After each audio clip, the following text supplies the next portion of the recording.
La pluie arriva avec le duc d'Ashworth, comme si les cieux eux-mêmes pleuraient son retour au domaine ancestral qu'il avait abandonné pendant près de 4 mois.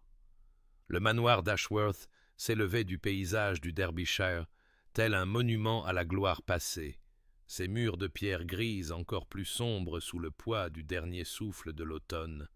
ses innombrables fenêtres ne reflétant que le ciel de plomb,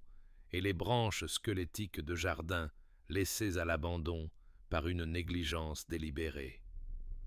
Adrian Ashworth descendit de sa voiture avec l'indifférence étudiée d'un homme retournant non pas à un foyer, mais à une obligation, ses bottes frappant l'allée de gravier avec des bruits secs et impatients qui dispersèrent les corbeaux rassemblés sur leur perchoir le long de l'aile ouest. L'air avait un goût d'hiver et de regret. Bien qu'il n'aurait pas nommé ce dernier sentiment, n'aurait pas reconnu cette oppression dans sa poitrine comme autre chose qu'un dégoût pour l'humidité et le froid.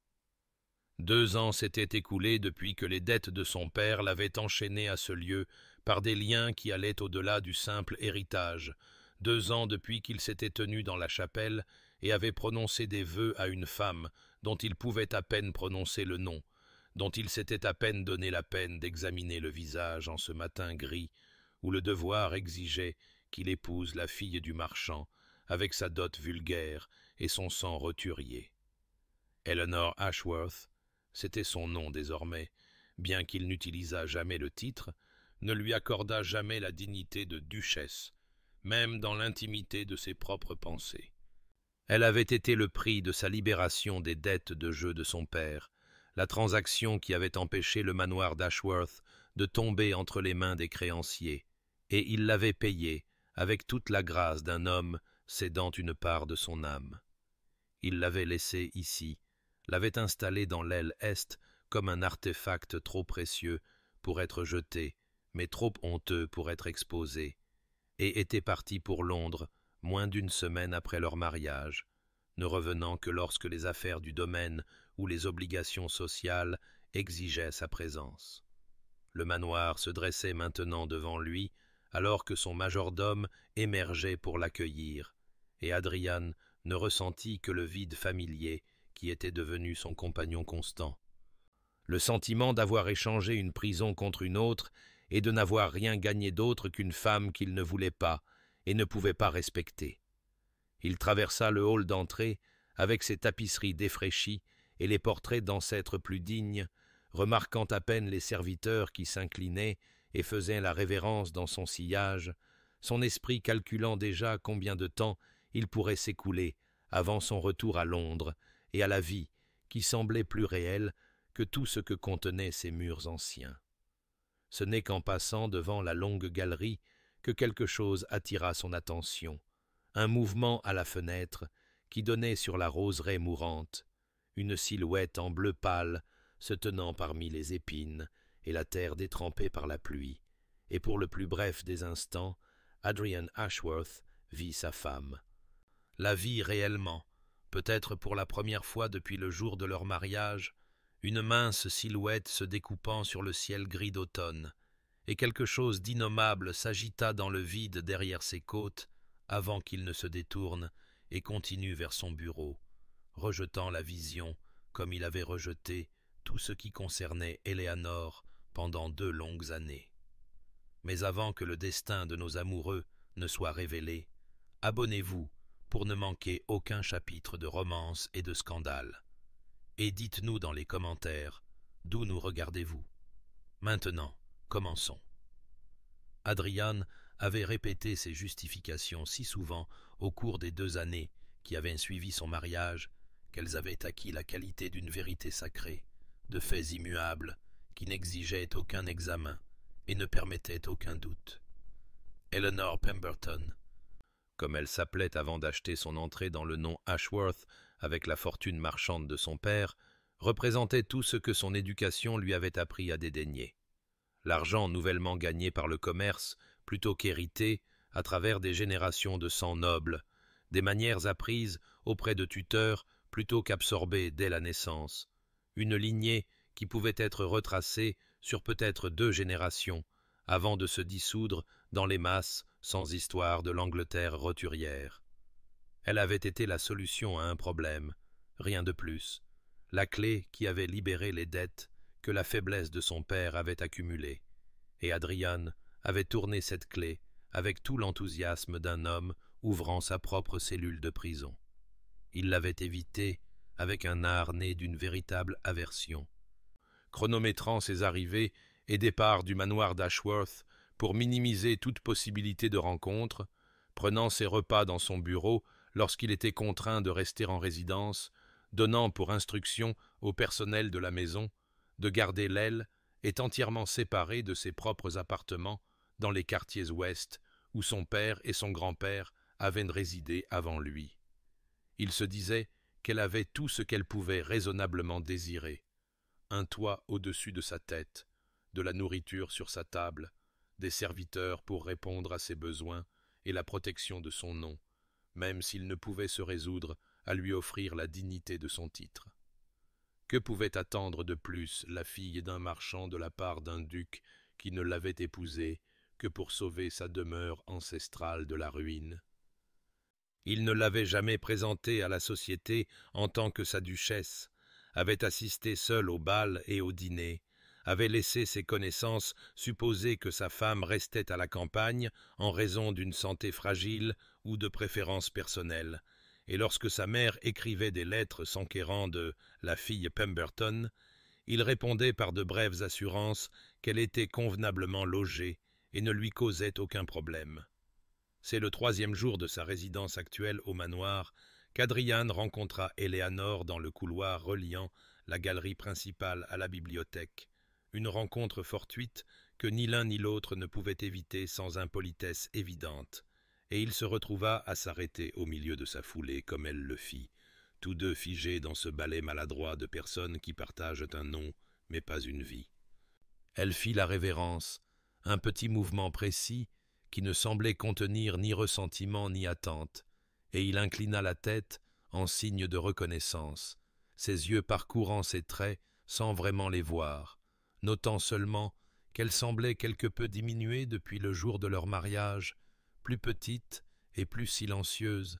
comme si elle s'était estompée progressivement dans l'ombre de l'aile est, tel un portrait laissé trop longtemps au soleil. « Votre grâce » murmura-t-elle, sa voix à peine plus qu'un chuchotement, et il parvint à un bref « Madame » avant de continuer son chemin, mais pas avant d'avoir senti le parfum de la lavande et autre chose, quelque chose comme de la terre lavée par la pluie, et l'observation tout à fait inopportune que sa robe, bien que simple et sans aucun doute vieille de plusieurs années, était impeccablement entretenue et seyait à son teint clair d'une manière qu'il ne s'était jamais donné la peine de remarquer auparavant. La première fissure dans l'indifférence soigneusement construite d'Adrian apparut 3 jours après le début de sa résidence, se manifestant non pas comme une révélation spectaculaire, mais comme une observation fortuite qui le laissa immobile dans le couloir devant le salon bleu, sa main arrêtée à mi-chemin de la poignée de porte, alors que des voix filtraient par la porte entr'ouverte. C'étaient des voix de domestiques, sans aucun doute, mais elles parlaient avec une chaleur et une affection qui semblaient tout à fait étrangères à la formalité rigide qu'il avait toujours associée au personnel de maison, et les mots qui parvinrent à ses oreilles le firent s'arrêter, confus, car il parlait de « sa grâce » avec quelque chose qui ressemblait remarquablement à de la dévotion. Il avait rarement entendu les domestiques mentionner Eleanor lors de ses visites précédentes, et certainement jamais avec ce ton d'estime sincère, et l'étrangeté de la situation le retint là, à écouter comme un vulgaire indiscret, jusqu'à ce que des pas approchant de la direction opposée le forcent à abandonner sa position et à continuer dans le couloir, l'énigme de ses voix affectueuses persistant dans son esprit comme un irritant qu'il ne pouvait chasser. Plus tard dans l'après-midi, alors qu'Adrian se dirigeait vers la bibliothèque pour chercher refuge dans une correspondance qui requérait son attention, il fut témoin de l'incident qui allait fondamentalement perturber ses préjugés sur la femme qu'il avait épousée et abandonnée. Une jeune fille de cuisine arriva en courant du coin des escaliers de service, le visage marbré de larmes et le tablier de travers, se déplaçant avec une telle précipitation qu'elle percuta directement Éléanore, qui marchait en sens inverse avec sa grâce tranquille caractéristique. Adrian s'arrêta dans l'ombre d'une embrasure de porte, s'attendant à assister au genre de réprimande sèche qui serait tout à fait appropriée pour une telle négligence. Peut-être même à un renvoi étant donné la gravité de la collision, mais à la place, il observa avec un étonnement croissant Éléanore stabiliser la jeune fille de ses mains douces et parler d'une voix si basse qu'il dut tendre l'oreille pour entendre les mots. La servante sanglotait maintenant, s'excusant profusément entre deux halètements. Et Éléanore la guida vers un banc voisin, avec toute la sollicitude qu'on montrerait à un enfant blessé, s'asseyant à côté d'elle et prenant les mains rugueuses de la jeune fille dans les siennes, sans la moindre hésitation ni le moindre dégoût. L'histoire émergea par fragments. La mère de la servante était tombée malade au village. Il n'y avait pas d'argent pour un médecin, la fièvre empirait, et la jeune fille était terrifiée à l'idée de perdre la seule famille qui lui restait. Éléanore écouta avec une attention qui semblait englober tout l'être de la servante, et lorsque le récit fut terminé, elle n'offrit pas de platitude vide ou de réconfort dédaigneux, mais se leva avec une détermination immédiate et ordonna à la jeune fille de retourner à ses tâches pendant qu'Éléanore s'occuperait elle-même de l'affaire. En quelques minutes, Adrian observa depuis sa position dissimulée Éléanore dépêcher un laquais pour aller chercher le docteur Morrison au village, envoyer un autre domestique à l'officine pour des médicaments qu'elle spécifia avec une précision surprenante, et rédiger des instructions pour que de la nourriture et des provisions soient livrées à la chaumière de la femme malade, le tout accompli avec une efficacité qui suggérait que c'était loin d'être la première fois qu'elle orchestrait une telle assistance. La servante partit avec des larmes de gratitude plutôt que de détresse, et Éléanore resta seule dans le couloir un instant après, la main brièvement pressée contre son cœur comme pour se calmer, avant de continuer son chemin avec cette même dignité tranquille qu'Adrian avait remarquée lors de leur rencontre dans le couloir, le laissant debout dans l'ombre, se demandant si ce qu'il venait de voir était une aberration ou une révélation, et si la femme qu'il avait rejetée comme insignifiante pouvait être quelque chose qu'il ne s'était jamais donné la peine de découvrir. Les jours qui suivirent l'observation par Adrian de la compassion d'Éléanore envers la fille de cuisine passèrent avec une étrange qualité de conscience accrue, comme si une faculté de perception qui sommeillait en lui s'était soudainement éveillée et insistait maintenant pour cataloguer des détails qu'il avait auparavant rejetés comme étant indignes de son attention. Il se retrouva à s'attarder dans les embrasures de portes et les couloirs où il pouvait observer le personnel de maison vaquer à ses occupations, et ce qu'il vit ébranla les fondations des préjugés qu'il avait entretenus sans examen pendant toute sa vie d'adulte. Les domestiques se déplaçaient dans le manoir d'Ashworth avec un contentement qui semblait en totale contradiction avec l'efficacité rigide et sans joie dont il se souvenait de son enfance et qu'il avait toujours accepté comme l'état naturel d'une maisonnée bien tenue. Madame Bramwell, la gouvernante en chef, qui avait servi la famille Ashworth pendant 3 décennies et dont Adrian ne se souvenait pas avoir jamais vu le visage s'arranger en une expression de plaisir, souriait réellement en dirigeant le travail des femmes de chambre, et ce sourire transformait ses traits sévères en quelque chose qui approchait la chaleur. Les laquais ne se déplaçaient plus avec la précision mécanique de soldats à l'exercice, mais se tenaient avec une dignité qui suggérait qu'ils tiraient une fierté authentique de leur service plutôt que de simplement l'endurer par nécessité. Adrian se surprit à chercher son majordome, M. Hendricks, sous prétexte de discuter des comptes de la maison et des questions de personnel, des questions qu'il ne s'était jamais donné la peine de poser directement auparavant, et bien que Hendricks répondit avec la déférence impeccablement neutre que sa position exigeait, Adrian décela quelque chose sous la surface de ses réponses prudentes, un respect qui semblait être dirigé non pas vers lui-même, mais vers quelqu'un d'autre entièrement. Quand Adrian s'enquit de l'état général de la maisonnée, Hendrix répondit que le manoir n'avait jamais été mieux géré, ni le personnel plus satisfait de sa situation. Et lorsqu'on le pressa de développer, le majordome admit que sa grâce s'intéressait personnellement au bien-être de chaque membre du personnel. Une déclaration livrée avec une admiration si soigneusement contrôlée qu'elle en disait long sur les sentiments que l'homme n'exprimerait jamais directement. Adrian erra dans des sections du manoir qu'il visitait rarement et découvrit des fleurs fraîches disposées dans les quartiers des domestiques, non pas les rejets fanés des pièces de réception, mais des fleurs éclatantes clairement choisies et placées avec soin. Et en passant près des cuisines à une heure inhabituelle, il entendit la cuisinière et ses assistantes chanter en travaillant, leurs voix se mêlant dans une mélodie folklorique qui parlait de contentement plutôt que de simple tolérance du labeur.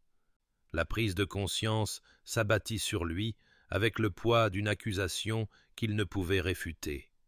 L'atmosphère entière du manoir d'Ashworth s'était transformée pendant ses absences prolongées, était passée de la froide formalité qu'il avait toujours connue à quelque chose de plus chaleureux et de plus vital. Et l'architecte de cette transformation était la femme qu'il avait reléguée dans l'ombre de l'aile est et écartée de ses pensées. Adrian prit une décision cette nuit-là, alors qu'il était assis seul dans son bureau avec un verre de brandy qui tiédissait dans sa main, une décision qui l'intriguait et le troublait à parts égales. Il resterait au manoir, au lieu de fuir à Londres, comme il en avait l'habitude, et il observerait plus attentivement cette étrangère qui portait son nom et qui avait apparemment accompli ce qu'il n'aurait jamais pu faire, transformer une maison en quelque chose qui ressemblait à un foyer. La décision d'Adrien de rester au manoir d'Ashworth, plutôt que de fuir vers les divertissements familiers de la société londonienne, signifiait qu'il était présent un mardi matin lorsqu'il passa par hasard devant l'un des salons inutilisés de l'aile est, une pièce qu'il avait toujours associée à des meubles poussiéreux recouverts de toiles de Hollande et à des fenêtres qui n'admettaient qu'une lumière réticente à travers leurs couches de crasse, mais qui semblaient maintenant transformées par des sons qui l'attirèrent inexorablement vers la porte entr'ouverte. Les voix d'enfants parvinrent d'abord à ses oreilles, aiguës et éclatantes d'excitation, puis la voix d'Éléanore leur répondant avec une patience qui semblait infinie alors qu'elle les guidait à travers ce qui paraissait être une leçon de lecture. Adrian se plaça de manière à pouvoir observer à travers l'interstice de la porte sans être vu, et ce qu'il vit lui donna l'impression d'assister à une scène d'une toute autre maisonnée, un endroit où la chaleur et la gentillesse étaient l'ordre naturel des choses plutôt que l'exception. Éléanore était assise en cercle avec peut-être 8 ou 9 enfants âgés d'environ 5 à 12 ans, tous vêtus des simples habits des familles de domestiques, et elle tenait un livre ouvert sur ses genoux, pendant que les enfants lisaient à tour de rôle des passages à voix haute, avec des degrés de compétence variés. Sa patience face à leurs difficultés était remarquable. La façon dont elle corrigeait doucement la prononciation, sans jamais faire honte à un enfant de ses erreurs, la façon dont elle louait chaque petit succès, avec une joie sincère qui faisait rayonner de fierté les visages des enfants. Lorsqu'un petit garçon buta sur un mot particulièrement difficile et sembla sur le point de pleurer de frustration, Éléanore mit le livre de côté et leur raconta une histoire à la place, quelque chose à propos d'un renard malin et d'un paon vaniteux, qui fit rire les enfants avec une joie si sans retenue qu'Adrian sentit quelque chose bouger inconfortablement dans sa poitrine. La plus petite fille, qui ne devait pas avoir plus de 6 ans, grimpa sur les genoux d'Éléanore avec la confiance inconsciente d'un enfant qui n'a jamais connu le rejet. Et Éléanore l'enlaça de ses bras et continua l'histoire en caressant les cheveux de la fillette d'un geste tendre et distrait. Lorsque le conte se termina et que les enfants réclamèrent une autre histoire, l'un des garçons plus âgés déclara avec la conviction absolue de l'enfance que la duchesse est la dame la plus gentille de toute l'Angleterre, et les autres acquiescèrent immédiatement avec une certitude enthousiaste, et Adrian vit le visage de sa femme s'adoucir d'une émotion qu'il ne put nommer, mais qui la rendit soudainement dévastateurement belle. Cela ne correspondait pas du tout à sa perception d'elle, cette femme qui commandait l'amour des enfants et créait de la beauté à partir d'espaces négligés. Et Adrian se retrouva assailli par un souvenir qu'il avait réussi à refouler pendant 2 ans. Le jour de leur mariage,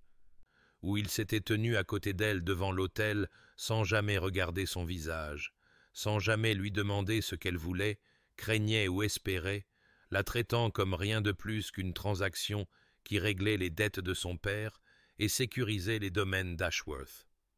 La culpabilité qui s'éveilla en lui alors était petite mais insistante, comme la première fissure dans un barrage qui présage l'inondation à venir. La conversation avec M. Whitmore, l'intendant du domaine, eut lieu 3 jours après qu'Adrian eut vu Éléanore enseigner aux enfants des domestiques, et elle commença comme un examen de routine des dépenses de la maisonnée, mais se transforma en quelque chose qui ébranla les fondements mêmes de la compréhension d'Adrian, de la femme qui portait son nom. Whitmore étala les registres de comptes sur le bureau, dans le bureau d'Adrian, avec le soin méticuleux d'un homme fier de la tenue de registres précis, et alors qu'ils examinaient les différentes entrées, Adrian remarqua un schéma inhabituel dans les allocations qui semblait avoir commencé environ 18 mois plus tôt, peu de temps après son départ, pour un séjour prolongé à Londres suite à l'une de ses rares et inconfortables visites à la maison. Lorsqu'il s'enquit des dépenses importantes étiquetées simplement « amélioration de la maisonnée », le visage buriné de Whitmore prit une expression d'admiration à peine dissimulée, alors qu'il expliquait que sa grâce avait entrepris un programme complet pour améliorer les conditions de vie et de travail du personnel du manoir, le tout financé entièrement par sa dot personnelle plutôt que par les comptes du domaine. Les détails que Whitmore énuméra frappèrent Adrian avec la force d'accusation qu'il ne pouvait réfuter. De nouveaux uniformes pour tous les domestiques, correctement ajustés et faits de tissus de qualité plutôt que des rebuts usés jusqu'à la corde qui avait été la norme. Des améliorations substantielles des quartiers du personnel, y compris un chauffage adéquat et des réparations négligées depuis des années. Des provisions améliorées pour les cuisines afin que les domestiques mangent aussi bien que leurs maîtres. Des arrangements avec des médecins du village pour fournir des soins médicaux gratuits au personnel de la maison et à leurs familles. La création d'une bibliothèque de prêt garnie de livres soigneusement sélectionnés pour convenir à divers niveaux de lecture et d'intérêt. Et peut-être le plus remarquable, la création d'un fonds d'urgence auquel les domestiques pouvaient accéder sans honte lorsque la maladie ou le malheur frappait leur famille, le tout administré avec une telle discrétion que les bénéficiaires n'avaient jamais à sentir qu'ils acceptaient de la charité. Adrian resta assis dans un silence stupéfait, alors que Whitmore continuait, notant que sa grâce n'avait jamais demandé de fonds pour des dépenses personnelles pendant toute la période de sa résidence au manoir d'Ashworth, n'avait jamais demandé de nouvelles robes au-delà du minimum requis pour la bienséance, n'avait exprimé aucun intérêt pour les bijoux ou les voitures, ou aucun des luxes que les femmes de sa position exigeaient généralement comme leur dû, et avait plutôt consacré chaque centime de son revenu personnel au bien-être des autres. La voix de l'intendant portait un reproche silencieux lorsqu'il observa que la duchesse possédait une facilité remarquable pour les comptes et la gestion de domaines, bien supérieure à ce que l'on pourrait attendre de son milieu, et qu'elle avait transformé la maisonnée d'un lieu où les domestiques travaillaient simplement pour survivre en quelque chose qui approchait une véritable communauté, où les gens étaient fiers de leur travail et se souciaient sincèrement du bien-être les uns des autres. Adrian congédia Whitmore avec des mots qu'il enregistra à peine. Et lorsqu'il se retrouva seul dans le bureau, qui semblait soudain étouffant dans sa sévérité masculine, il fut confronté à un souvenir qui brûlait de honte. Lui-même, lors d'un dîner à Londres, 6 mois après son mariage, écoutant un comte faire une blague sur les filles de marchands qui achètent leur entrée dans les maisons nobles, et Adrian avait ri. Il avait réellement ri, et fait une remarque cinglante sur le « sang roturier » qui avait suscité les rires approbateurs de l'Assemblée, et il comprit maintenant, avec une clarté dévastatrice, qu'Éléanore possédait plus de véritable noblesse dans son plus petit geste qu'il n'en avait jamais montré dans toute sa vie privilégiée et futile. Le soleil de l'après-midi avait percé les nuages gris perpétuels qui semblaient couvrir le manoir d'Ashworth, et Adrian se sentit attiré par une impulsion qu'il ne pouvait nommer vers les jardins de l'Est, ces arpents négligés qui avaient autrefois fait la fierté de sa mère, mais qui étaient tombés dans une ruine pittoresque après son départ, envahis par le lierre et les ronces qui engloutissaient les vieux sentiers de pierre et les statues classiques jusqu'à ce que l'ensemble ressemble à quelques tableaux romantiques de décadence mélancolique. Ce qu'il y découvrit l'arrêta complètement, car Éléanore était agenouillée dans la terre au milieu d'un groupe de jardiniers, ses mains travaillant le sol aux côtés des leurs sans conscience de son rang. Sa simple robe de jour déjà tachée de terre et ses cheveux s'échappant de leurs épingles pour tomber en mèches sombres autour de son visage, alors qu'elle dirigeait la plantation de ce qui semblait être un vaste jardin médicinal aménagé avec une précision et un design surprenant. Elle expliquait quelque chose sur les propriétés médicinales de diverses plantes au vieux Thomas, le jardinier en chef qui avait servi le domaine pendant 40 ans, et Adrian fut étonné d'entendre la profondeur de ses connaissances, alors qu'elle discutait de la culture de la grande camomille pour les maux de tête, de la récolte appropriée de la camomille, des utilisations de la consoude pour la guérison des blessures, parlant avec l'assurance de quelqu'un qui avait étudié ces questions sérieusement, plutôt que comme un accomplissement de salon. Thomas écoutait avec un respect évident, posant parfois des questions auxquelles Éléanore répondait avec une minutie patiente, et Adrian se surprit à s'approcher malgré son intention d'observer de loin, le crissement de ses bottes sur le sentier de gravier, annonçant sa présence au petit groupe de travailleurs qui commencèrent immédiatement à se lever et à s'incliner. Éléanore leva les yeux vers lui avec une expression qu'il ne put tout à fait déchiffrer, un mélange de méfiance et d'autre chose, peut-être de surprise, qu'il se soit aventuré dans cette partie du domaine qu'il lui avait si clairement cédée, et elle se leva gracieusement, malgré la saleté sur ses mains et le désarroi de son apparence, croisant son regard avec une franchise qui n'était ni provocante ni soumise, mais simplement honnête. Il se surprit à l'interroger sur son travail ici, à réellement demander plutôt qu'à commander ou à rejeter, et sa voix, lorsqu'elle répondit, portait une douceur qui transmettait en même temps une confiance absolue, alors qu'elle expliquait son plan de créer un jardin médicinal qui fournirait au village des remèdes pour les affections courantes, réduisant leur dépendance envers des médecins coûteux pour des plaintes mineures, tout en enseignant aux femmes locales à reconnaître et à utiliser elles-mêmes les herbes curatives. Elle ne se prosterna pas, ni ne chercha son approbation dans son explication, n'effectua pas la déférence élaborée qu'il avait toujours supposé lui être due, mais lui parla comme une personne raisonnable à une autre, décrivant ses recherches minutieuses sur les plantes qui prospéreraient dans leur sol et leur climat. Sa correspondance avec un apothicaire à Londres qui l'avait conseillé sur les techniques de culture, sa vision de partager cette connaissance avec ceux qui en avaient le plus besoin. Adrian réalisa avec un sursaut de reconnaissance qu'en 2 ans de mariage, il ne lui avait jamais vraiment parlé, s'était seulement contenté de lui adresser la parole lors de leurs rares interactions nécessaires, donnant des instructions ou faisant des commentaires dédaigneux, mais sans jamais engager une véritable conversation, sans jamais lui demander ses pensées ou écouter ses paroles comme si elles avaient de l'importance. Debout là, dans le jardin, avec la lumière de l'après-midi qui accrochait les reflets auburn de ses cheveux et illuminait l'intelligence dans ses yeux, il la vit correctement pour la première fois. Non pas comme la fille du marchand qui avait acheté son entrée dans son titre, non pas comme la nécessité honteuse qu'il avait essayé de cacher, mais comme une femme d'une capacité remarquable et d'une force tranquille qui avait pris la froide négligence qu'il lui avait offerte et l'avait transformée en quelque chose de beau et d'utile pour les autres. Cette nuit-là, Adrian ne put dormir, ne put même pas faire semblant de se reposer, et il se retrouva à arpenter ses appartements comme un animal en cage confronté aux barreaux de sa propre fabrication,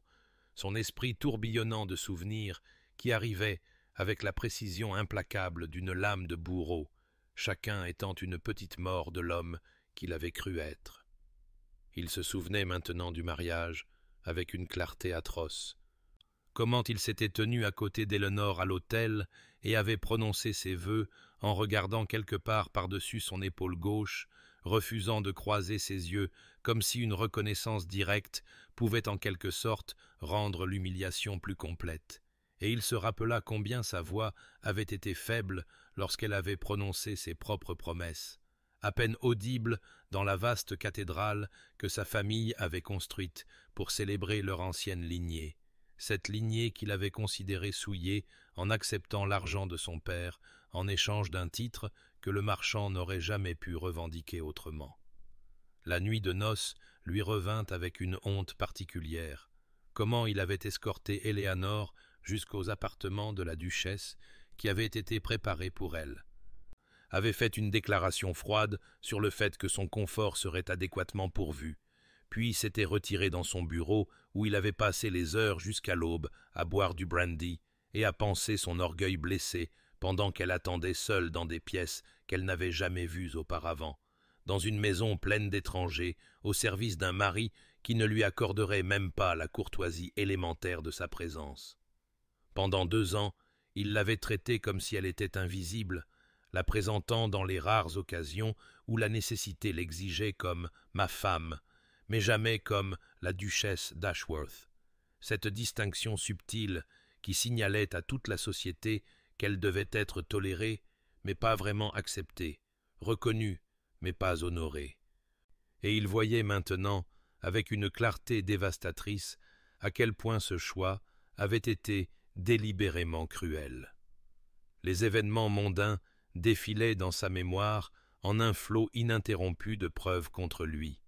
Le bal d'automne, où il avait dansé avec une demi-douzaine de jeunes dames éligibles pendant qu'Elinor restait au manoir d'Ashworth,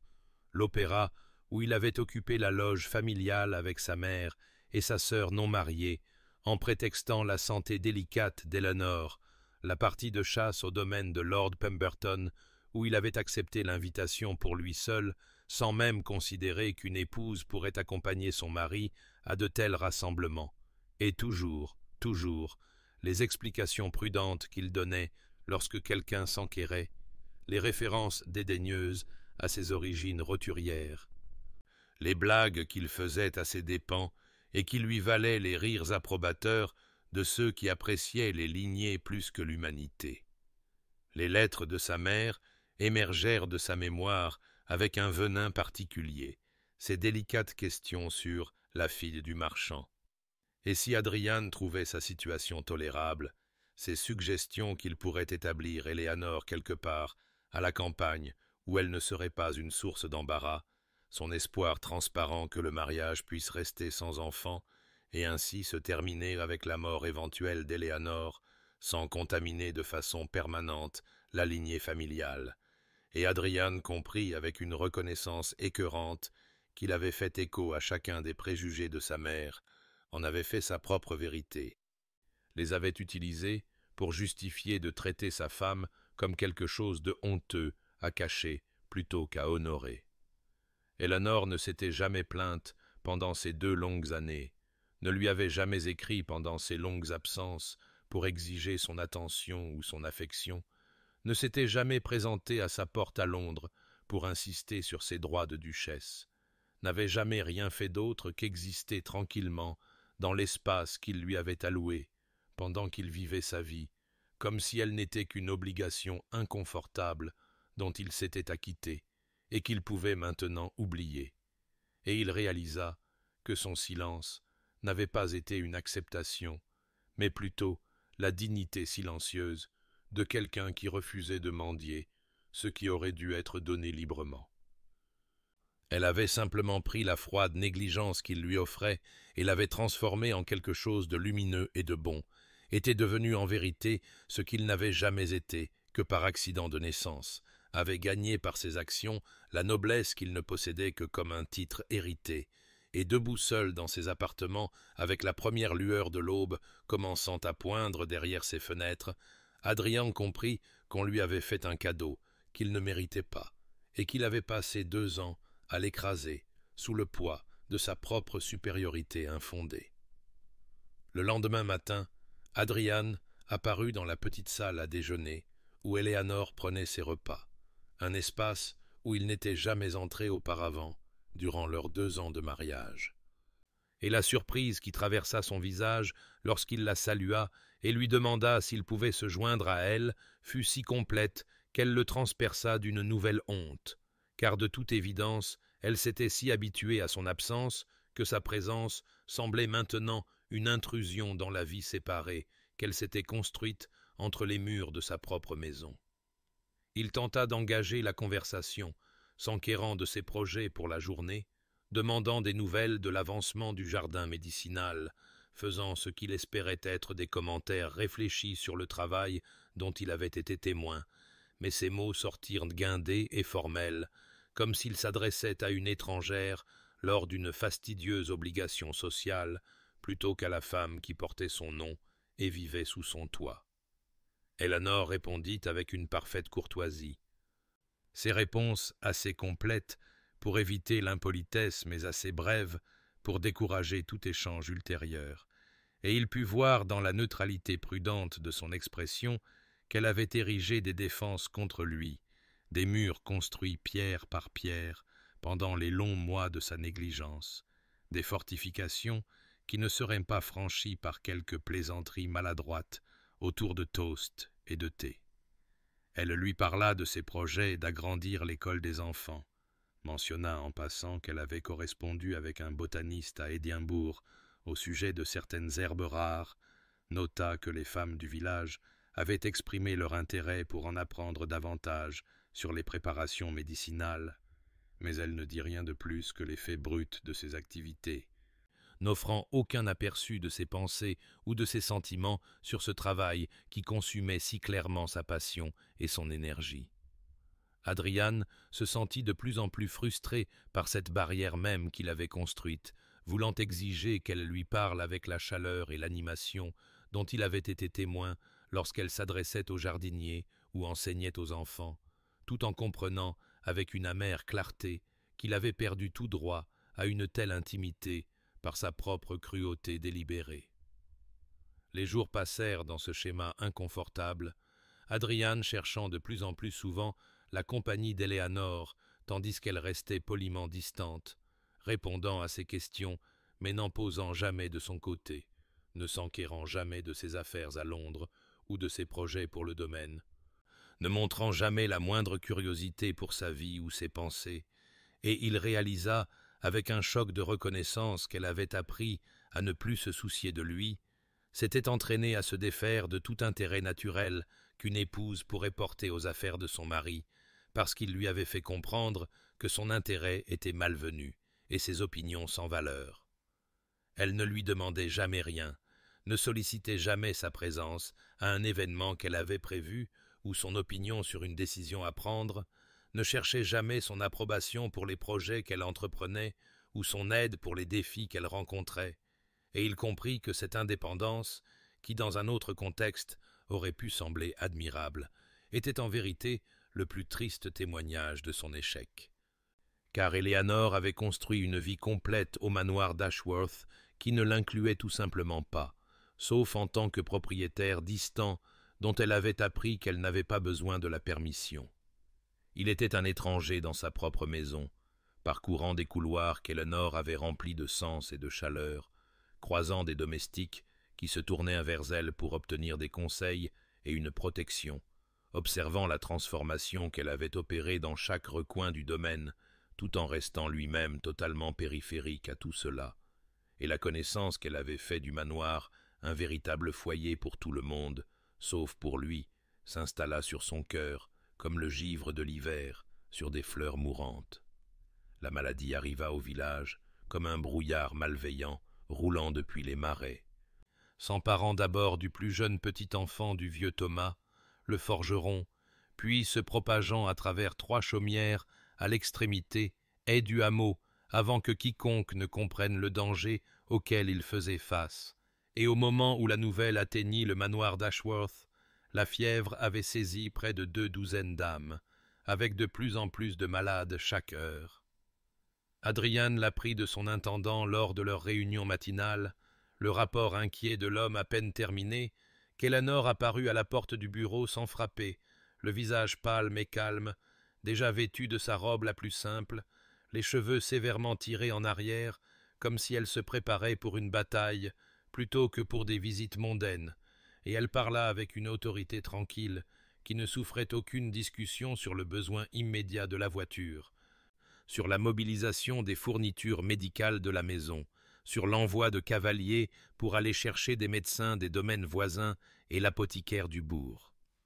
Adrian la vit se transformer sous ses yeux en quelque chose de redoutable et de féroce, cette femme qu'il avait rejetée comme étant douce et insignifiante, donnant maintenant des ordres avec la précision d'un général rassemblant ses troupes.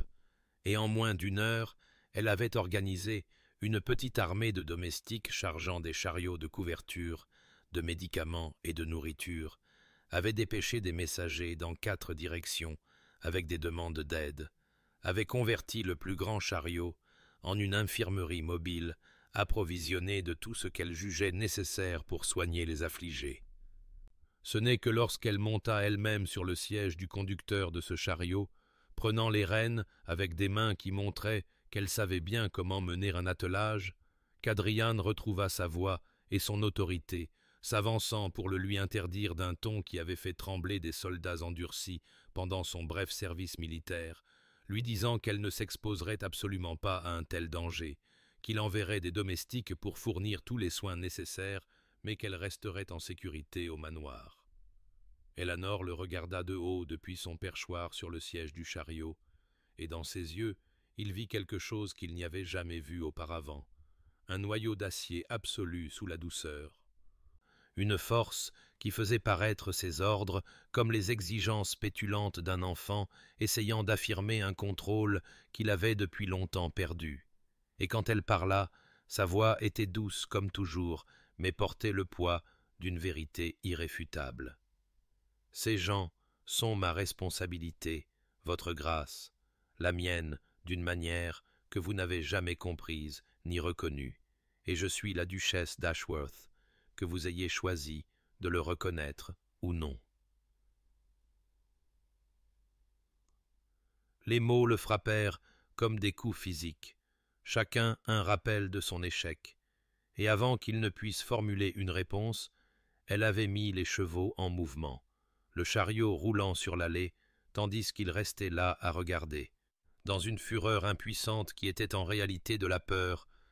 une peur terrible et dévorante de la perdre à cause de cette maladie avant d'avoir eu la moindre chance de réparer les années qu'il avait gaspillées, et sans décision consciente, il se surprit à appeler son propre cheval, suivant le nuage de poussière de son chariot vers le village, tandis que son esprit conjurait tous les scénarios cauchemardesques d'Eleanor, gisant malade de fièvre et mourante, pendant qu'il se tenait impuissant à ses côtés, comprenant enfin, avec une clarté dévastatrice, que quelque part au cours de ces dernières semaines de conversations maladroites et d'observations attentives, il avait commencé à se soucier de savoir si elle vivait ou mourait, avait commencé à la voir non pas comme une obligation ou un embarras, mais comme quelqu'un de précieux et d'irremplaçable, et la possibilité de la perdre maintenant le remplissait d'une panique qu'il n'avait jamais connue, même au combat. L'infirmerie, qui avait été hâtivement établie dans la salle des fêtes du village, sentait la fièvre et la peur et les herbes médicinales âcres qu'Éléanore avait apportées dans son chariot. Et Adriane se retrouva à la suivre à travers cet espace sombre, comme si elle était un général et lui un simple fantassin, attendant les ordres, la regardant se déplacer de paillasse en paillasse avec une efficacité calme qui révélait à la fois une connaissance approfondie et une compassion sincère pour les âmes souffrantes qui tendaient leurs mains vers elle avec une gratitude désespérée. Elle ne reculait pas devant les tâches les plus difficiles, les nécessités les plus désagréables des soins aux grands malades, baignant les corps fiévreux, nettoyant les linges souillés et tenant des bassines pour ceux qui étaient trop faibles pour se débrouiller seuls, et Adrien se surprit à faire de même sous sa direction tranquille, ses propres mains accomplissant des services qu'il aurait autrefois considérés comme indignes de lui, tandis qu'Éléanore lui montrait par ses actions que la véritable noblesse ne résidait pas dans le rang, mais dans la volonté de servir ceux qui n'avaient aucun pouvoir de rendre la gentillesse. Les villageois l'appelaient constamment,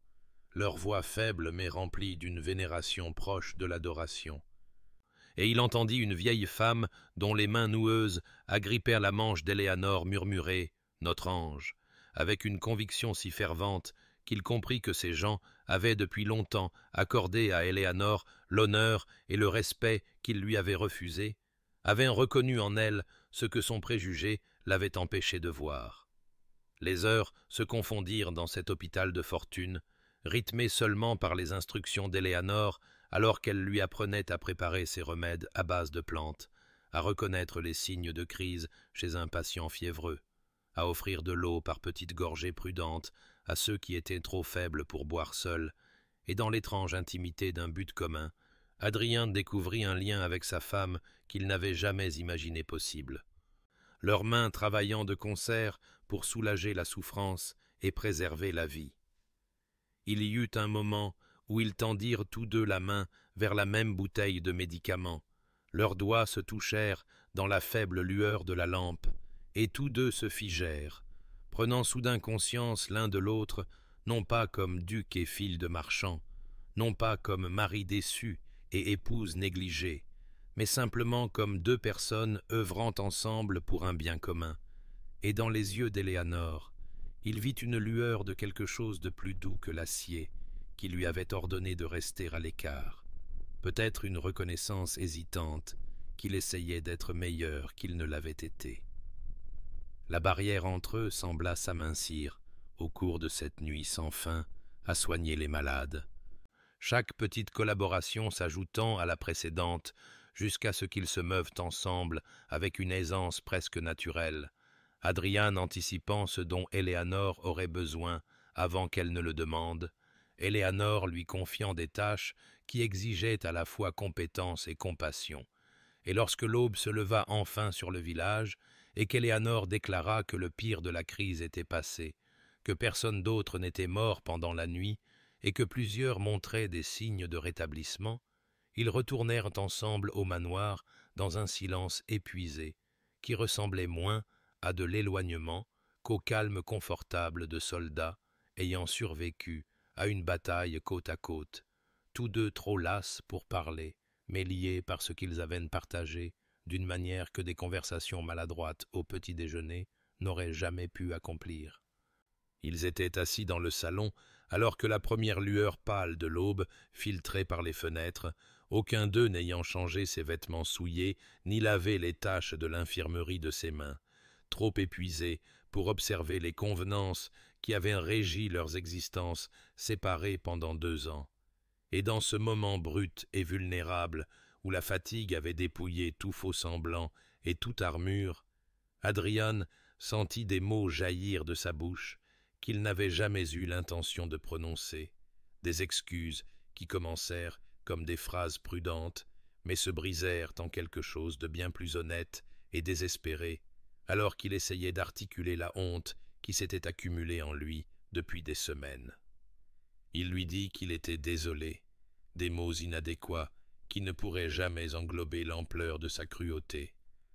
Et tandis qu'il parlait, le sang-froid soigneusement contrôlé d'Éléanore commença à se fissurer, des larmes glissant sur ses joues, laissant des traces dans la poussière qui s'était déposée sur son visage pendant leur longue nuit de labeur, et elle pleura silencieusement d'abord, avant que les sanglots n'éclatent avec une force qui semblait venir d'un puits profond de chagrin accumulé. « Je pensais que je pourrais gagner votre respect, »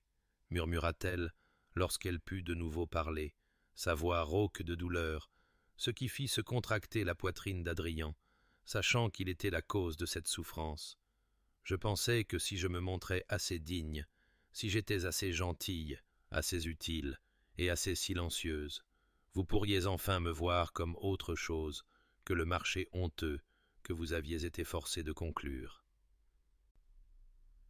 Adrian sentit chaque mot comme un couteau trouvant sa cible dans son cœur, comprenant avec une clarté dévastatrice que pendant qu'il pensait son orgueil blessé et ses préjugés aristocratiques, Éléanore menait une bataille solitaire pour prouver sa valeur à un homme qui ne lui avait jamais donné la moindre raison d'espérer être accepté, et ses tentatives d'expliquer son comportement sonnaient creux même à ses propres oreilles, des excuses sur le devoir, les attentes et le poids du jugement de sa famille, qui ne pourrait jamais justifier la cruauté désinvolte avec laquelle il l'avait traité. La dignité d'Éléanore demeurait même dans sa blessure, ce noyau de force qu'il avait vu au village transparaissant alors qu'elle redressait les épaules et le regardait droit dans les yeux, et lorsqu'elle parla de nouveau, sa voix portait une vérité qui coupait plus profondément que n'importe quelle récrimination n'aurait pu le faire. Vous ne m'avez jamais donné la chance d'être autre chose qu'une honte pour vous, Adrian. Dès l'instant où nous avons prononcé nos vœux, vous avez décidé que j'étais indigne de vous, et rien de ce que je faisais ne pouvait changer ce verdict, parce que vous n'avez jamais réellement regardé qui j'étais. Il réalisa que c'était la conversation qu'ils auraient dû avoir il y a 2 ans, le règlement de compte honnête entre 2 personnes liées par les circonstances, mais séparées par l'orgueil et les préjugés. Et il se surprit à lui dire des choses qu'il n'avait jamais admises, même à lui-même, confessant comment les dettes de son père lui avaient semblé un échec personnel, comment épouser la fille d'un marchand lui avait paru être la preuve finale du déclin de la famille Ashworth, comment il l'avait blâmé pour la position dans laquelle il se trouvait, alors que la faute était entièrement la sienne et celle de son père avant lui. Éléanore écouta, les larmes coulant toujours, mais son regard fixe, et Adrian vit sur son visage à la fois la femme qu'il avait rejetée et la duchesse qu'elle était devenue malgré son rejet, comprenant qu'elle avait créé un sens et un but dans une vie qu'il avait essayé de rendre insignifiante, avait trouvé des moyens de servir, de donner et d'aimer, alors qu'il ne lui avait offert que de la froide indifférence, et la réalisation de tout ce qu'il avait manqué, de toute la richesse qu'il avait sacrifiée sur l'autel de son propre orgueil obstiné, le remplit d'un chagrin qui égalait le sien.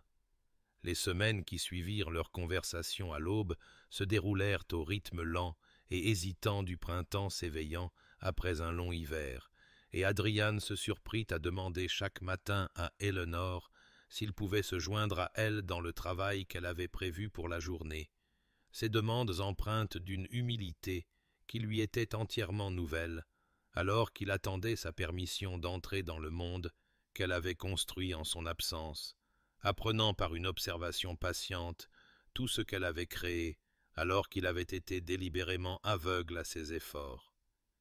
Il découvrit que son intelligence était redoutable, sa connaissance de la gestion de domaines plus approfondie que la sienne, malgré ses origines marchandes, ou peut-être à cause d'elle, car elle comprenait les comptes, les ressources et les besoins pratiques de ceux qui travaillaient la terre d'une manière que son éducation aristocratique ne lui avait jamais enseignée, et son esprit émergea progressivement à mesure que sa méfiance s'estompait lentement, de petites étincelles d'humour qui le prenaient par surprise et lui faisaient réaliser toute la richesse qu'il s'était refusée en refusant de la connaître. Leurs repas ensemble devinrent de véritables conversations plutôt qu'un silence gêné, Éléanore partageant ses pensées sur l'école du village qu'elle espérait agrandir, les améliorations qu'elle envisageait pour les fermes des tenanciers, ses rêves de créer un lieu où ceux qui n'avaient pas d'autres opportunités pourraient trouver un but et une dignité. Et Adrian apportait ses propres observations et ressources tout en s'émerveillant de la façon dont son esprit fonctionnait, pensant toujours aux autres, cherchant toujours des moyens d'élever ceux qui avaient moins de chance qu'elle. Ils se promenaient ensemble dans les jardins qu'elle restaurait, Éléanore expliquant ses plans pour les espaces envahis par la végétation, avec une animation qui illuminait son visage d'une manière qu'il n'avait jamais vue, et il se surprit à se souvenir de petits détails qu'elle mentionnait simplement, pour le plaisir de voir sa surprise lorsqu'il y faisait référence quelques jours plus tard, lui apporta des livres sur les herbes médicinales qu'il avait commandés de Londres, remarqua quand elle semblait fatiguée et lui suggéra de se reposer. De petits gestes qui semblaient inadéquats face au poids de sa négligence passée, mais qui représentaient sa tentative sincère de montrer par des actions ce que ses mots ne pouvaient tout à fait transmettre. Éléanore répondit à ces ouvertures avec une chaleur prudente, partageant davantage d'elle-même chaque jour qui passait, mais n'abandonnant jamais tout à fait la réserve protectrice que ses années de froideur lui avaient appris à maintenir. Et Adrian comprit qu'il regagnait sa confiance un instant prudent à la fois, reconstruisant ce qu'il n'avait jamais correctement construit au départ. Le personnel de maison observait leur cour hésitante, avec un plaisir mal dissimulé, les sourires entendus de Madame Bramwell les suivant dans les couloirs.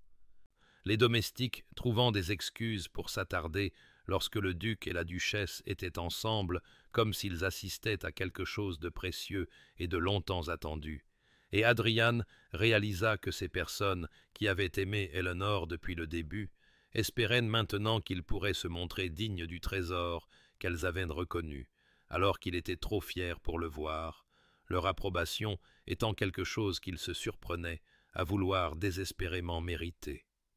L'espoir grandissait entre eux comme les bulbes de printemps qu'Éléanore avait plantés dans le jardin, haies de petites pousses vertes, perçant la terre froide vers la chaleur et la lumière, encore fragiles mais persistantes. Et bien qu'Adrian sut que la pleine floraison de ce qui pourrait exister entre eux était loin d'être certaine. Il prenait soin de ses premiers signes de vie avec la dévotion d'un homme qui comprenait qu'on lui avait donné une chance d'obtenir quelque chose de rare et d'irremplaçable, quelque chose qu'il passerait le reste de son temps à prouver qu'il méritait. Adrian fit son annonce un matin au début de l'été, alors que les jardins qu'Éléanore avait restaurés commençaient à fleurir pour de bon. Sa déclaration qu'il avait l'intention d'organiser un bal au manoir d'Ashworth tomba entre eux avec le poids de quelque chose de mémorable, et il observa attentivement le visage d'Éléanore, tandis qu'il expliquait qu'elle serait présentée à la société comme il se doit, formellement, en tant que duchesse d'Ashworth, comme elle aurait dû l'être 2 ans plus tôt, lorsque leur mariage était un secret honteux qu'il gardait caché de ses pères. La peur vacilla sur ses traits avant qu'elle ne puisse la masquer, cette vieille incertitude montant dans ses yeux, alors qu'elle demandait doucement s'il était certain que c'était sage, si l'exposer à l'examen minutieux du beau monde ne lui apporterait pas plus d'embarras que d'honneur, et Adrian sentit son cœur se contracter à la réalisation qu'elle se voyait encore, à travers le prisme de ses anciens préjugés, croyait encore à un certain niveau quel était le marché honteux qu'il l'avait autrefois nommé. Il tendit la main à travers la table pour prendre la sienne, un geste encore assez nouveau pour les rendre tous deux extrêmement conscients du contact, et lui dit avec une ardeur qui les surprit tous les deux qu'il était déterminé à l'honorer publiquement, à la revendiquer devant toute la société comme sa duchesse et sa femme. à corriger le tort grave qu'il lui avait fait en la cachant comme si elle était quelque chose dont il fallait avoir honte plutôt que de célébrer. Les préparatifs commencèrent immédiatement, Adrian insistant pour qu'Eleanor se fasse faire de nouvelles robes par la meilleure modiste de Londres, que la salle de bal soit restaurée dans sa gloire d'antan, que chaque détail reflète l'importance de l'occasion, et il regarda Eleanor se mouvoir à travers ces arrangements avec un mélange d'excitation et d'appréhension qui lui fit souhaiter de pouvoir la protéger du jugement qu'il savait l'attendre, tout en comprenant simultanément que cette épreuve par la société était nécessaire pour qu'elle puisse véritablement prendre sa place de duchesse d'Ashworth. Sa mère arriva 3 jours avant le bal. Sa voiture roulant jusqu'au manoir avec la même autorité impérieuse qu'elle avait toujours exercée,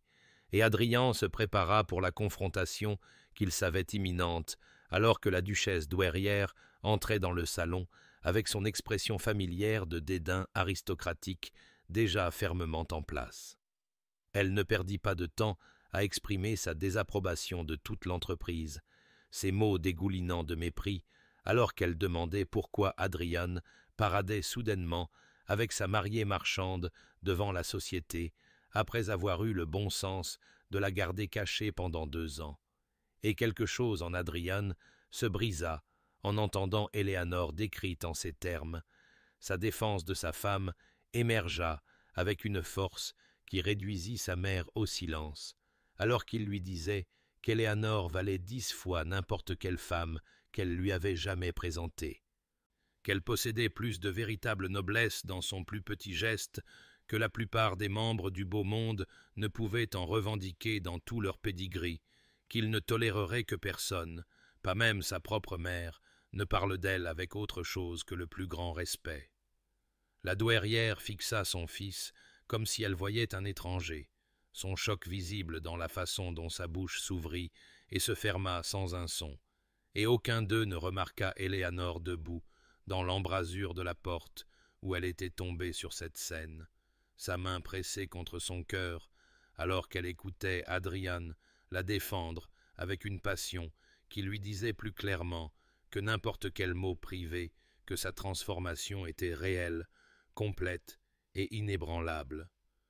qu'il l'avait véritablement choisie au-dessus des préjugés de sa classe et des attentes de sa famille, et à cet instant, quelque chose en elle qui était resté sur ses gardes et incertain commença enfin à croire que l'espoir qui grandissait entre eux pourrait réellement être autorisé à fleurir. Eleanor descendit le grand escalier le soir du bal, telle une créature de rêve qu'Adrian n'avait jamais osé imaginer. Sa robe de soie émeraude captait la lumière des chandelles et la transformait en une vision qui lui coupa le souffle, alors qu'il se tenait au bas des marches, l'attendant. Il réalisa, avec un choc de reconnaissance, qu'il n'avait jamais vraiment vu sa femme avant ce moment, ne s'était jamais permis de remarquer la ligne gracieuse de son cou, l'élégance tranquille de son port, la façon dont ses cheveux sombres avaient été arrangés pour révéler la délicatesse des os de son visage, que son aveuglement et ses préjugés l'avaient empêché d'apprécier. Elle s'arrêta à mi-chemin de l'escalier, sa main tremblant légèrement sur la rampe, et leurs regards se croisèrent à distance avec une intensité qui parlait de toutes les semaines de reconstruction hésitante entre eux, de tout l'espoir, la peur et la confiance fragile qu'ils avaient nourris comme des jardiniers prenant soin de précieux semis.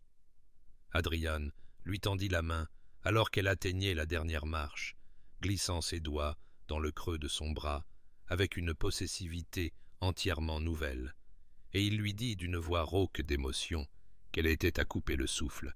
qu'elle avait toujours été belle et qu'il avait été un imbécile de ne pas le voir.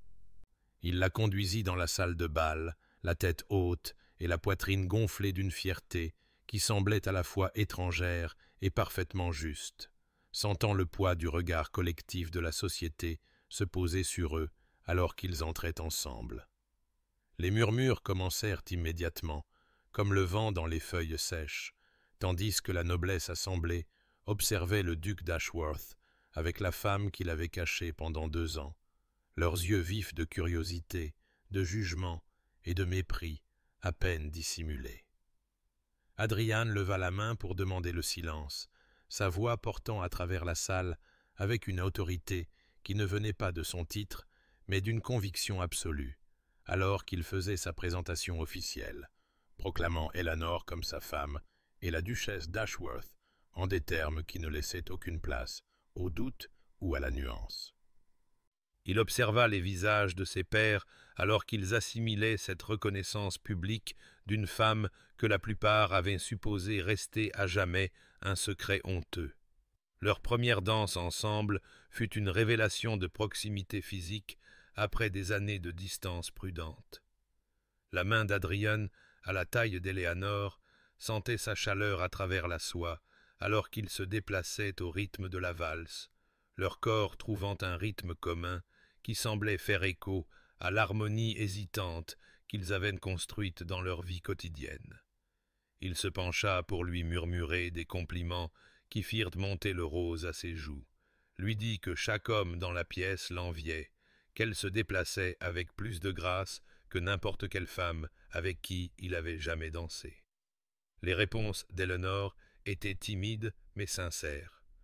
Sa peur initiale cédant la place à quelque chose qui ressemblait presque au bonheur, alors qu'elle s'autorisait à croire en ce moment, en sa revendication publique, en la possibilité qu'elle puisse vraiment appartenir à ce monde qui avait semblé déterminé à la rejeter.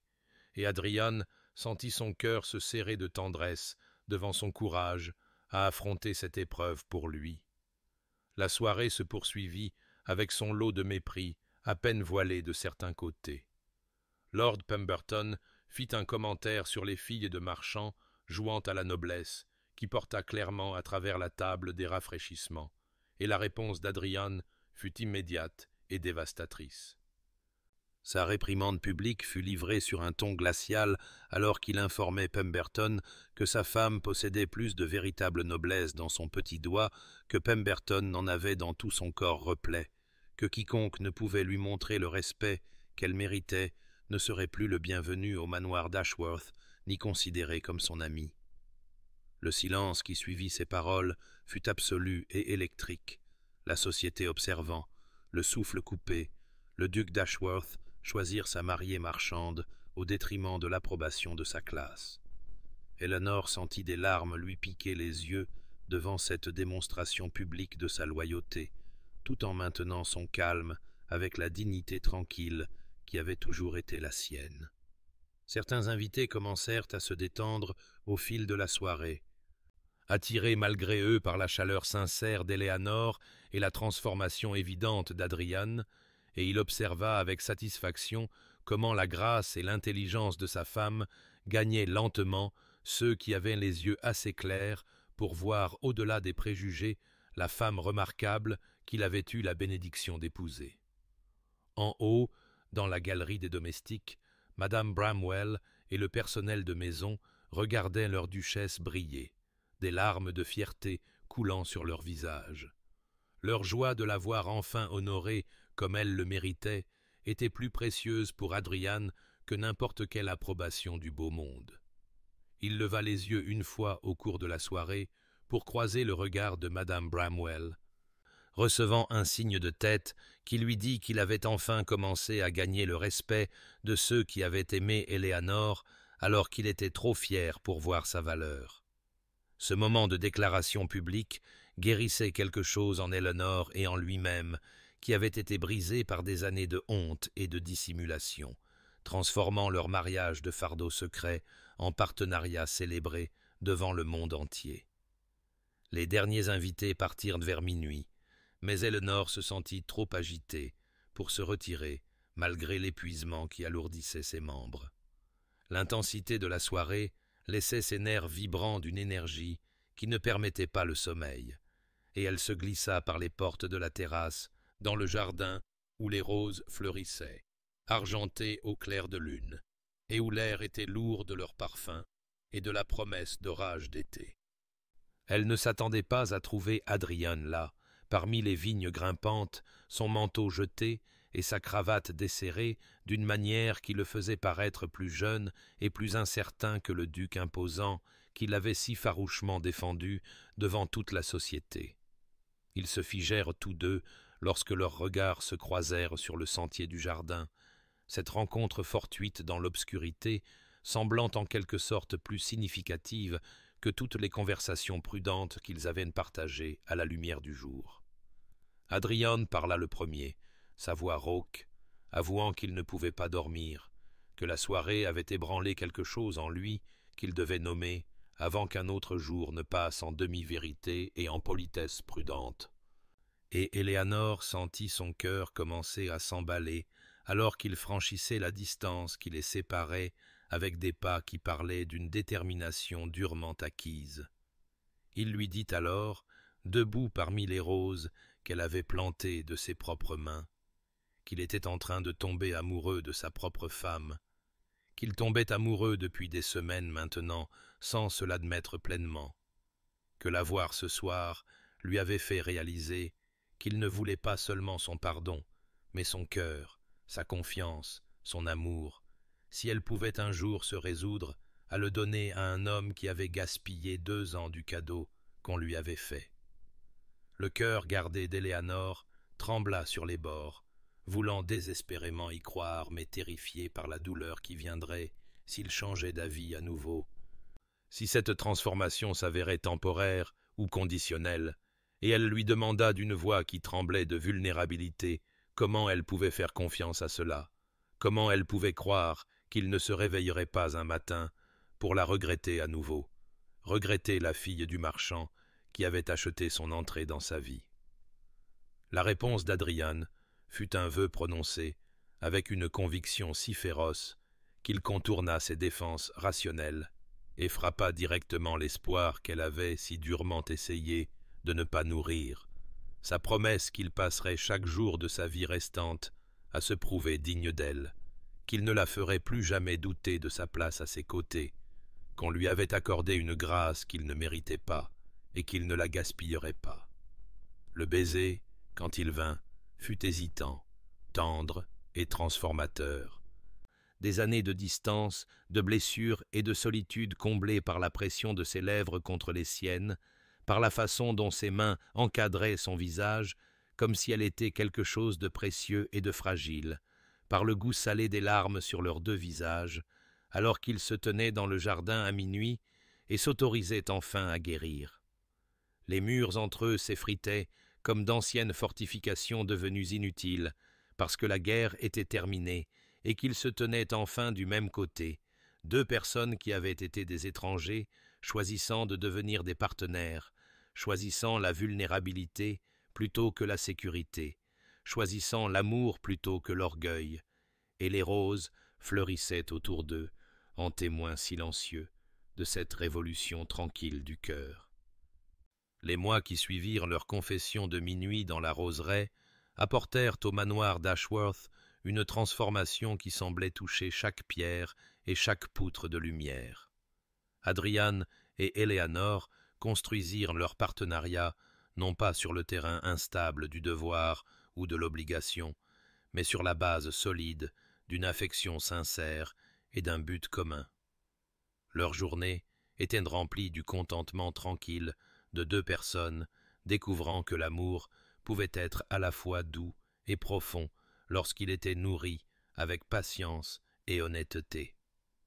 Adrian se joignit au travail caritatif d'Éléanore avec un enthousiasme qui le surprit lui-même, l'accompagnant lors de visites au village où il apprit les noms de famille qu'il n'avait jamais pris la peine de connaître.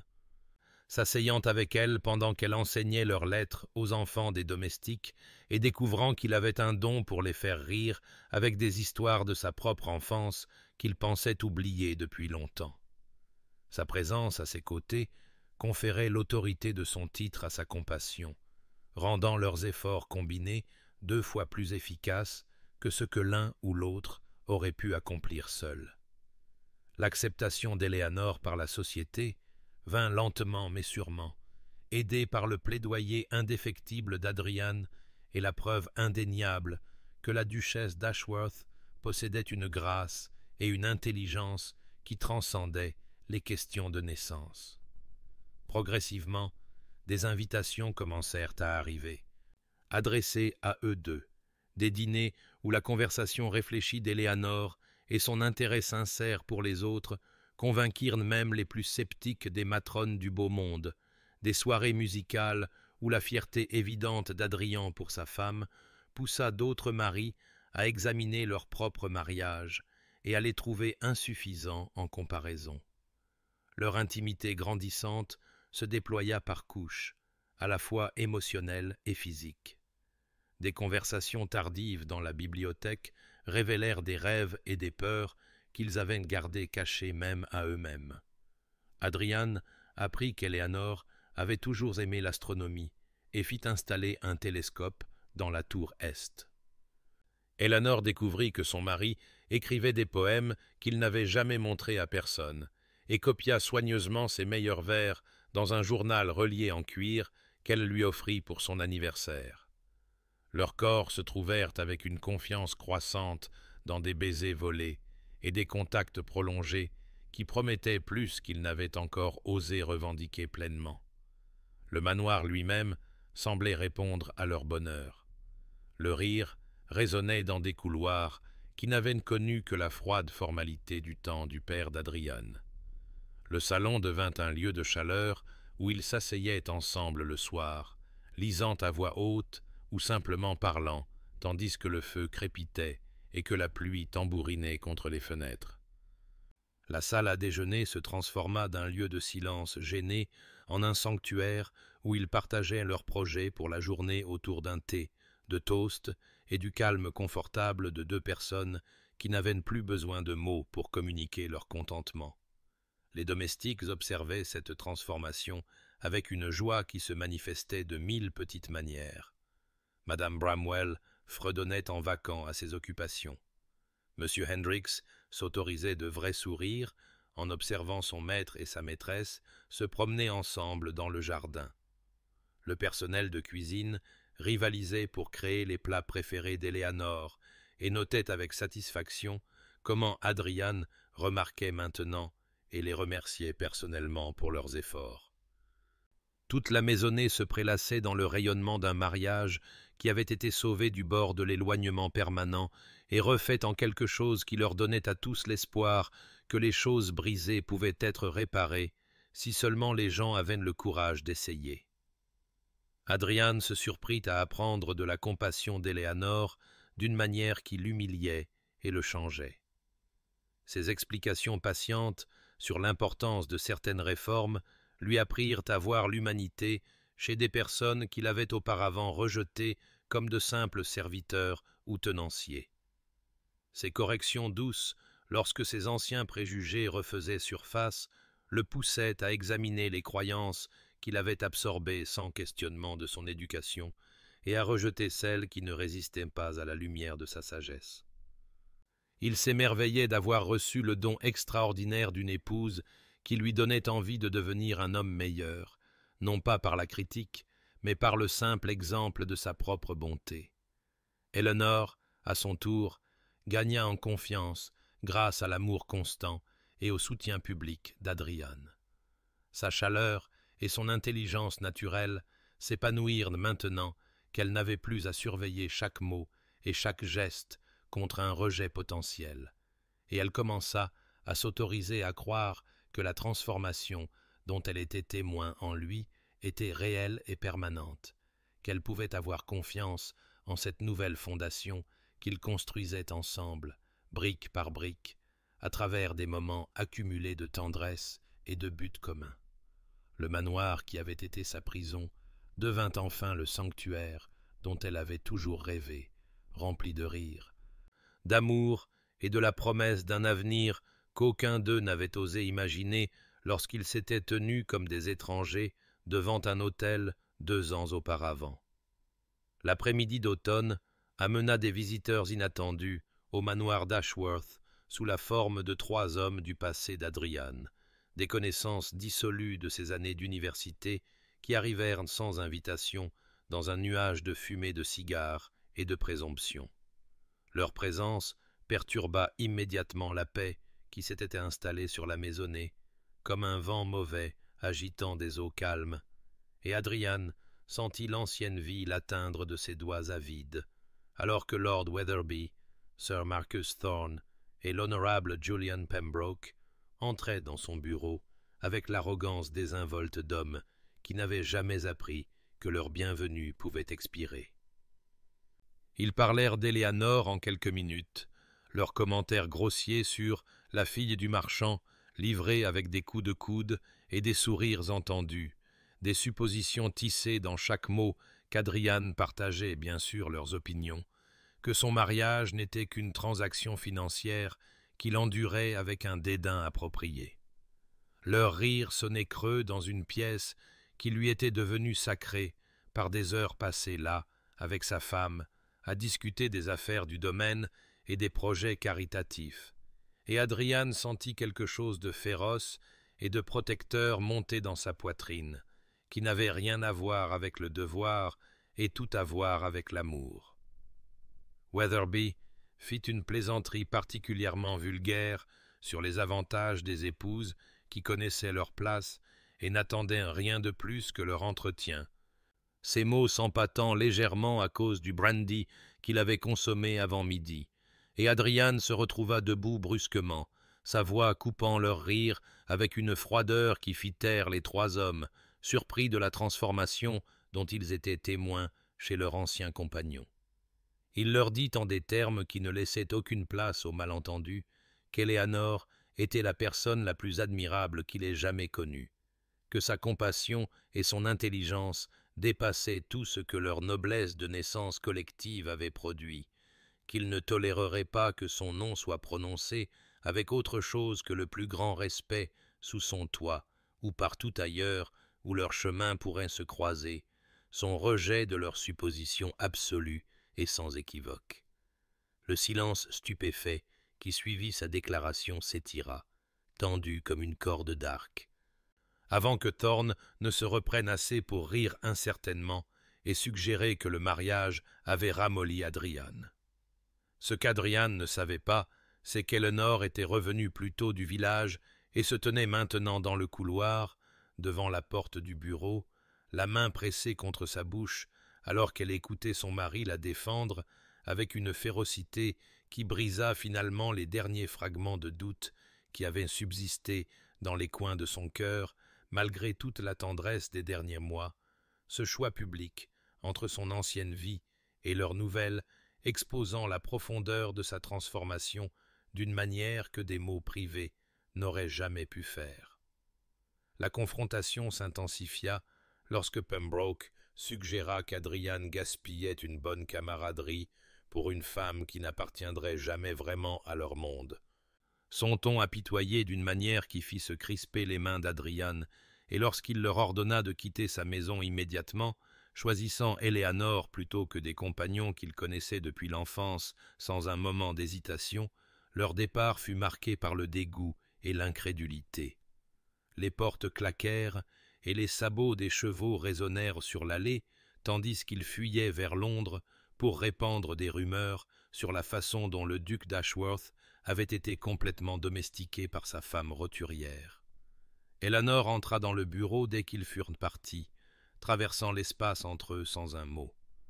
Adrian se tourna pour la trouver là, des larmes coulant sur son visage et quelque chose de lumineux et de confiant brillant dans ses yeux, ce qui lui coupa le souffle. Sa confiance totale, enfin donnée sans réserve ni méfiance. Lorsqu'elle tendit la main vers lui, il la serra contre lui et sentit le dernier mur entre eux se dissoudre comme la brume matinale sous le soleil. Deux personnes qui avaient été des étrangers devenant enfin les partenaires qu'ils étaient destinés à être. Cette nuit-là, lorsqu'il la porta jusqu'à la chambre qu'ils n'avaient jamais vraiment partagée, leur mariage fut consommé non pas par devoir ou obligation, mais dans un amour librement donné et reçu avec gratitude. L'union physique scella un lien émotionnel qui avait été forgé par la patience, le courage et la volonté de devenir meilleur qu'il ne l'avait été, et Éléanore s'endormit dans les bras de son mari, sachant avec une certitude absolue qu'elle était chérie, appréciée, aimée, au-delà de toute mesure. La fille du marchand, qui était devenue une duchesse, découvrit qu'elle avait gagné quelque chose de bien plus précieux qu'un titre. Elle avait gagné un véritable partenaire qui se tiendrait à ses côtés contre le jugement du monde et la choisirait à chaque fois, sans hésitation ni regret. 2 années passèrent comme les pages d'un livre bien-aimé, et le printemps arriva au manoir d'Ashworth avec une douceur qui semblait bénir chaque fleur et chaque brin d'herbe. Le domaine prospérait sous la gestion conjointe d'Éléanore et d'Adrian, d'une manière qui transformait non seulement la propriété physique, mais aussi les âmes de tous ceux qui y vivaient et y travaillaient. Le village s'épanouissait avec de nouvelles chaumières, construites pour remplacer les taudis en ruine, une véritable école établie où les enfants apprenaient des métiers en plus de leurs lettres, et un système de prêts qui permettait aux familles d'améliorer leur situation sans le poids écrasant de la dette usuraire qui les avait tourmentés pendant des générations.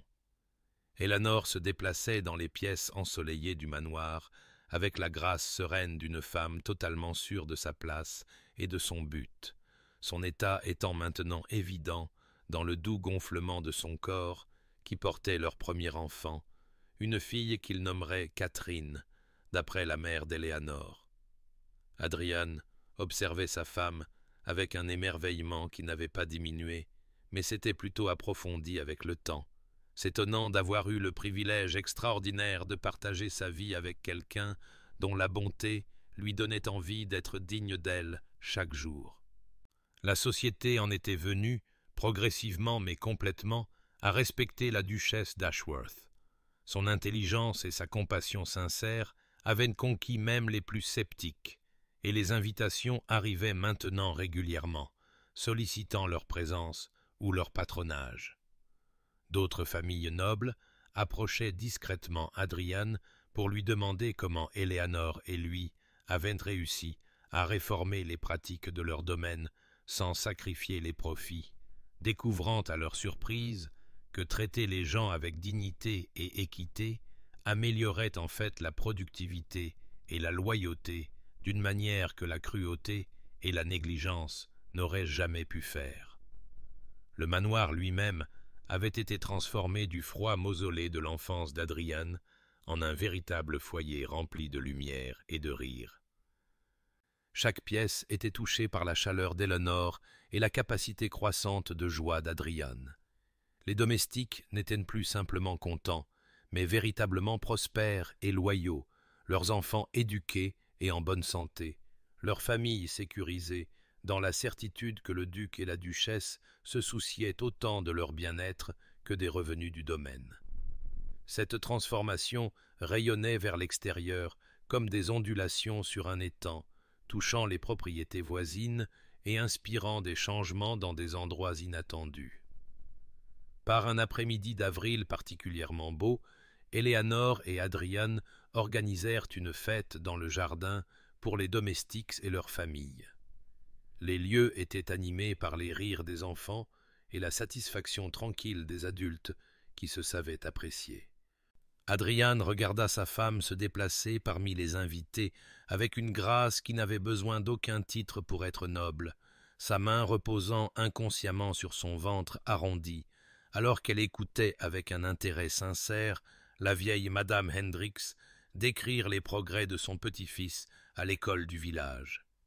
Il sentit une gratitude l'envahir si puissamment que ses yeux brûlèrent de larmes non versées à la reconnaissance de la façon dont il avait failli détruire la meilleure chose qui lui soit jamais arrivée par son propre orgueil et ses préjugés. Éléanore le trouva debout, seul, sous le chêne ancien,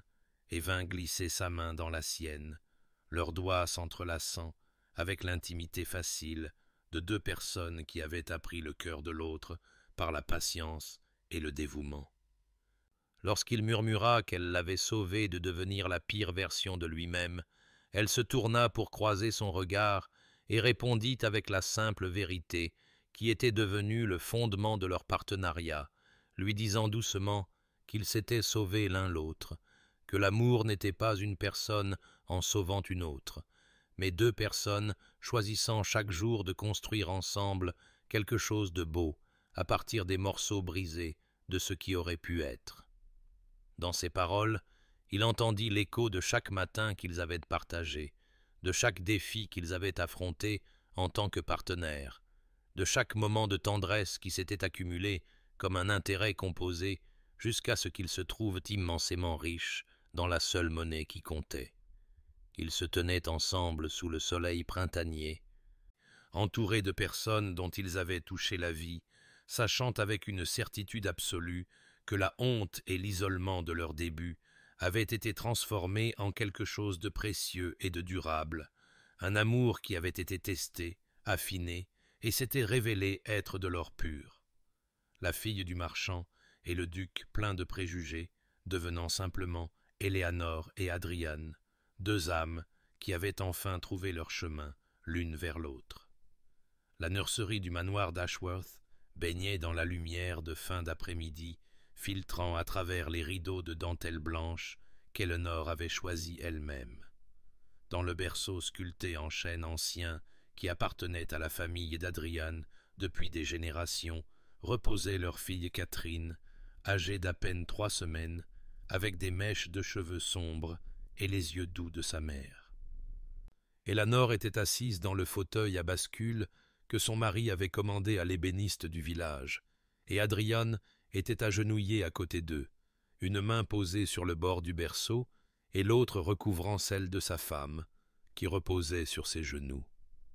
Tous trois formaient un tableau de complétude que ni l'un ni l'autre des parents n'auraient jamais imaginé possible durant les sombres premières années de leur mariage,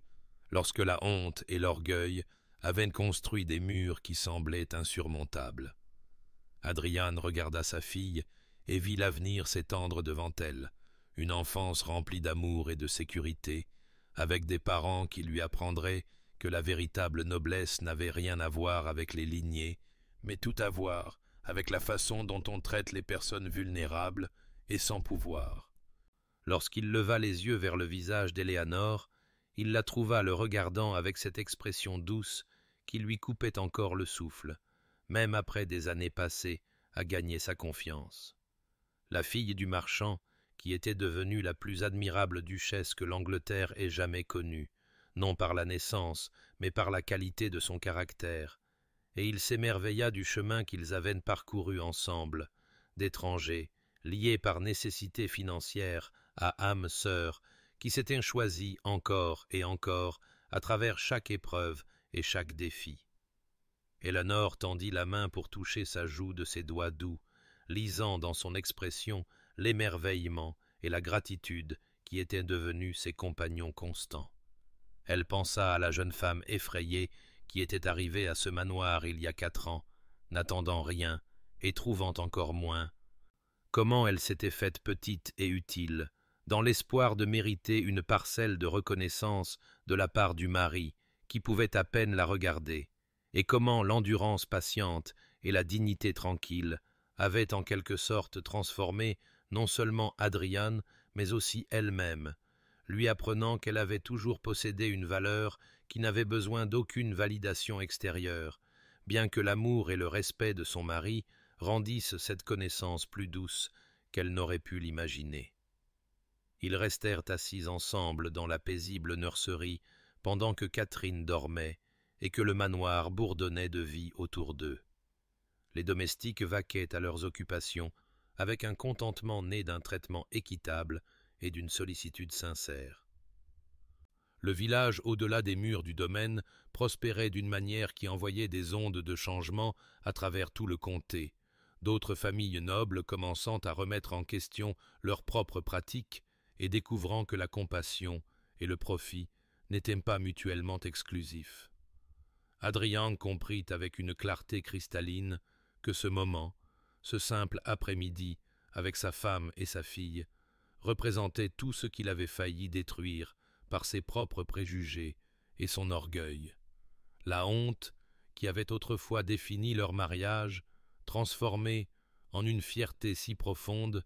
qu'elle menaçait de le submerger par son intensité. Cher auditeur, considérez cette vérité qu'Éléanore et Adriane ont apprise par la patience et la douleur, que la noblesse de caractère surpassera toujours la noblesse de naissance, que le courage de changer et de grandir est la marque de la vraie force, et que l'amour gagné par une transformation authentique vaut infiniment plus que l'amour exigé par le droit ou le devoir. Dans votre propre vie, lorsque vous rencontrez ceux que la société a jugés inférieurs ou honteux, regardez au-delà des jugements de surface pour voir la valeur qui existe en chaque âme humaine. Et si vous vous trouvez piégé dans des circonstances qui semblent immuables, rappelez-vous qu'il n'est jamais trop tard pour devenir la personne que vous étiez censé être, que la patience et la dignité face au rejet peuvent planter des graines qui fleurissent en des saisons inattendues, et que les murs que nous construisons pour protéger notre orgueil deviennent souvent les prisons qui empêchent notre bonheur. Puissiez-vous trouver le courage d'aimer véritablement et d'être aimé en retour. Puissiez-vous apprendre à valoriser le caractère plutôt que le pédigree et la compassion plutôt que la tradition. Et puissiez-vous reposer en paix ce soir, sachant que votre valeur n'est pas déterminée par la reconnaissance des autres, mais par la bonté que vous apportez au monde et l'amour que vous nourrissez dans votre propre cœur.